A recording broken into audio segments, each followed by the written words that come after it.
Pertahanan udara Rusia tembak jatuh rudal Totskayu, Ukraina.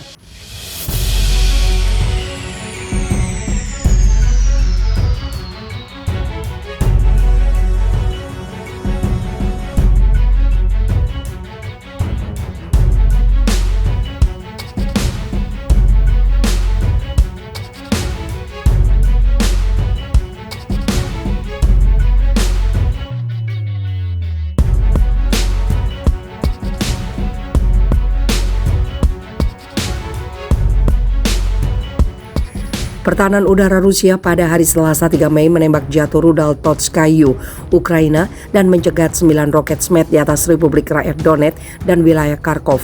Hal itu diungkap juru bicara Kementerian Pertahanan Rusia, Igor Konazenkov. Pertahanan udara Rusia di daerah Rudnya, wilayah Chernigov, menembak jatuh sebuah pesawat tidak berawak Ukraina di daerah Novaya Dmitrovka. Satu rudal balistik Totskayu ditembak jatuh dalam penerbangan, kata Konazenkov, seperti dikutip dari TASS. 9 roket yang ditembakkan dengan beberapa peluncur Scmed dicegat di udara. Wilayah Aleksandrovka dan Kamenka di Republik Rakyat Donetsk dan juga dekat Semyonovoskoye, Donetskoye, Malaya Kamizhevska dan Zervony Sakhteor di wilayah Kharkov. Menurut statistik Kementerian Pertahanan Rusia, daftar kerugian Ukraina yang diderita sejak awal operasi militer khusus 146 pesawat, 112 helikopter, 697 kendaraan udara tidak berawak, 287 sistem rudal anti pesawat, 2.793 tank dan kendaraan tempur lapis baja lainnya, 319 peluncur roket ganda, 1.267 artileri lapangan dan mortir, dan 2.598 kendaraan militer khusus. Totskayu adalah versi modern dari sistem rudal taktis berakurasi tinggi Soviet. Totska yang dikembangkan oleh Biro Desain Teknik Mesin Kolomna, tugasnya adalah mengenai target kecil yang berjarak 15 sampai 120 km di dalam pertahanan musuh. Rudal ini terdiri dari rudal satu tahap, membawa hulu ledak tidak terpisahkan dan dikendalikan di seluruh jalur penerbangan. Di Rusia, Totskayu terakhir ditarik dari layanan pada akhir 2019. Semua unit yang telah menggunakannya sebelumnya dipersenjatai kembali dengan sistem rudal operasional taktis Iskander M.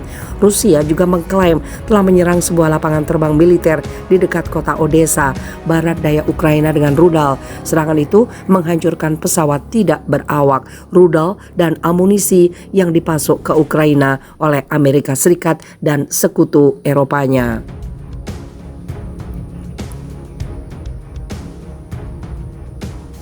Rudal Onik berpresisi tinggi menyerang pusat logistik di lapangan terbang militer di wilayah Odessa, tempat pengiriman senjata asing, kata pernyataan Kementerian Pertahanan Rusia. Hanggar yang berisi drone Bayraktar TB2 tidak berawak serta rudal dan amunisi dari Amerika Serikat dan negara Eropa dihancurkan. Lanjut pernyataan itu.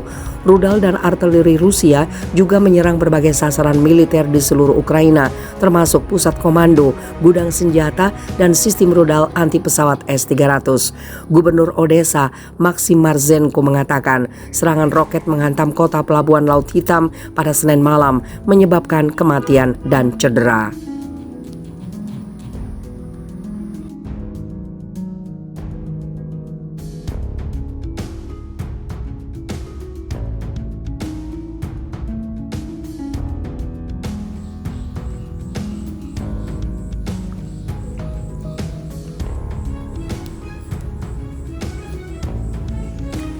Kim Jong-un selamati Putin saat Rusia peringati Hari Kemenangan.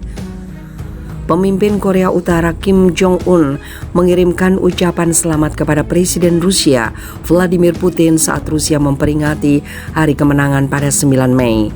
Dalam suratnya, Kim Jong-un menyatakan solidaritas teguh Korut terhadap Rusia. Seperti dilansir BBC, Selasa 10 Mei, tanggal 9 Mei diperingati Rusia sebagai Hari Kemenangan untuk merayakan kemenangan Uni Soviet atas Nazi Jerman pada akhir Perang Dunia Kedua silam. Tahun ini Rusia memperingati 77 tahun Hari Kemenangan dengan parade militer dan pidato Putin. Kantor berita Korut Korean Central News Agency melaporkan bahwa Kim Jong-un mengirimkan surat berisi ucapan selamat kepada Putin pada 9 Mei. Kim Jong-un menyampaikan solidaritas yang teguh kepada rakyat Rusia untuk membasmi ancaman politik dan militer dan pemerasan oleh pasukan musuh, sebut KCNA dalam laporannya merujuk pada surat untuk Putin.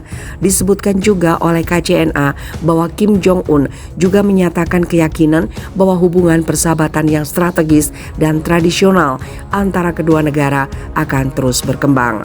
Korut baru-baru ini menyoroti hubungan dekatnya dengan Rusia dan secara terang-terangan mendukung Moskow atas invasinya ke Ukraina saat banyak negara lainnya mengecam.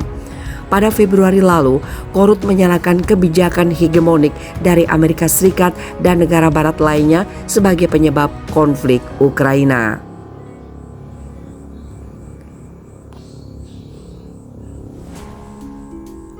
Dalam pidatonya pada 9 Mei, Putin menyatakan bahwa pasukan Rusia di Ukraina sedang membela tanah air dari ancaman yang sama sekali tidak dapat diterima.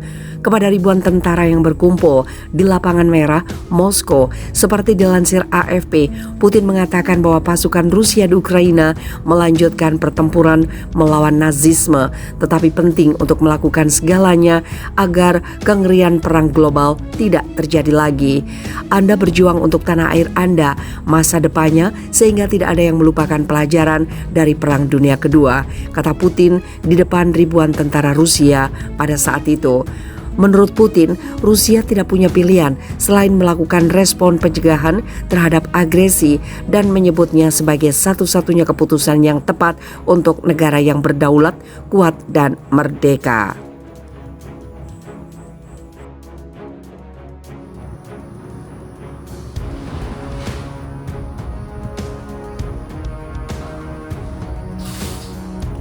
Kecewa berat sniper mematikan di dunia ini, ungkap Borok Ukraina. Setelah dipuji oleh media internasional, seorang penembak jitu atau sniper asal Kanada yang dikenal sebagai Wally telah kembali dari Ukraina ke Quebec, mengatakan kepada media lokal bahwa pengalamannya di sana adalah kekecewaan yang mengerikan. Dia mengklaim ada persenjataan yang tidak memadai, pelatihan yang buruk dan kerugian besar, serta pencatutan dan deserse. Ketika Wally menjawab seruan Presiden Ukraina Volodymyr Zelensky pada bulan Maret dan secara sukarela berjuang untuk Ukraina, dia diberi liputan yang wah oleh media barat.